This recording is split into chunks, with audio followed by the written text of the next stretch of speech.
Gold, sex, hypnosis, 666, 666. Quote concerning gold.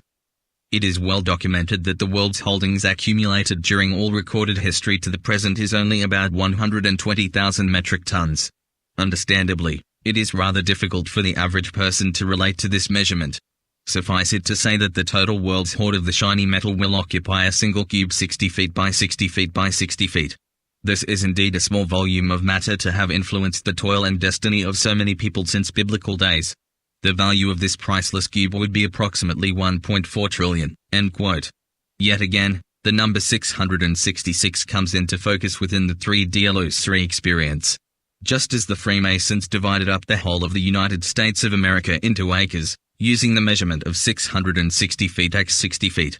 It seems rather odd that an organization dedicated to recruiting its faithful from the Jewish, Christian and Muslim faiths, where the number 666 is symbolic of the mark of the beast, or Satan, or the devil, or the Antichrist, etc., would be so intent on perpetrating this number in very strong symbolic fashion. Of course, this organization and the religions they garner their recruits from, have nothing to do with truth and honesty. The higher up in the pyramid one goes, in regards to the indoctrinated elite who work feverishly within their own trance state, and who labor to serve the thought process group egregore, the more one finds that these elite comprehend that manipulation and deceit is the spirit of the God they serve. For this reason, they implement the spirit of their Lord at every possible opportunity.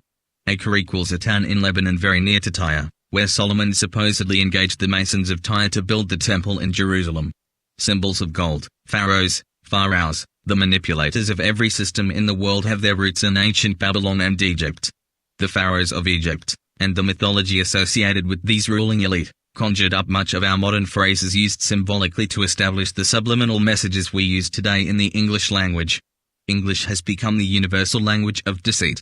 However, the sounds and meanings of English can be found throughout many of the languages throughout the world. Here is just one example of the influence of the pharaohs, who were the rulers of Egypt and in reality, initiated the creation of the Hebrew nation. They inspired the Jewish religion, Christianity and the Catholic Church along with the Society of Jesuits. They were the forerunner of the Knights Templar, the Priory of Sion, and the Freemasons of today. Thutmose III was a militarily expansionist pharaoh who founded the Order of the Rosy Cross. Thutmose equals Thutmoses equals Moses the Iron King, the Lion King. This is the worship of the Sun God, Son of God.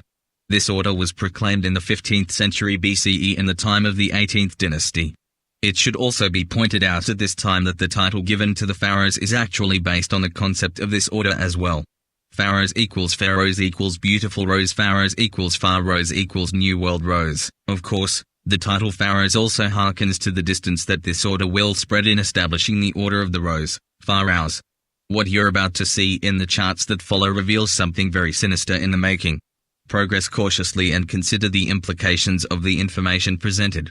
The Dome of the Rock, the real war on terrorism, the old city of Jerusalem is shown immediately below.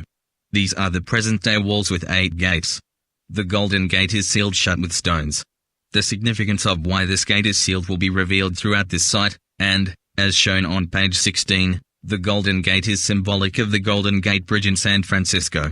On the left side of the city, notice the 135-degree angle of the wall.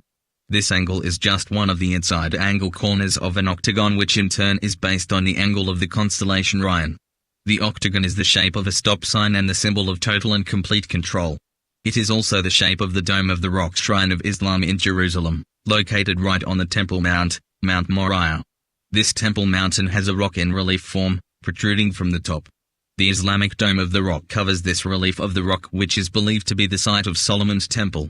The center of this rock is also believed to be the Holy of Holies, the most sacred part of Solomon's temple, where the high priest would enter annually, to offer up sacrifice to God.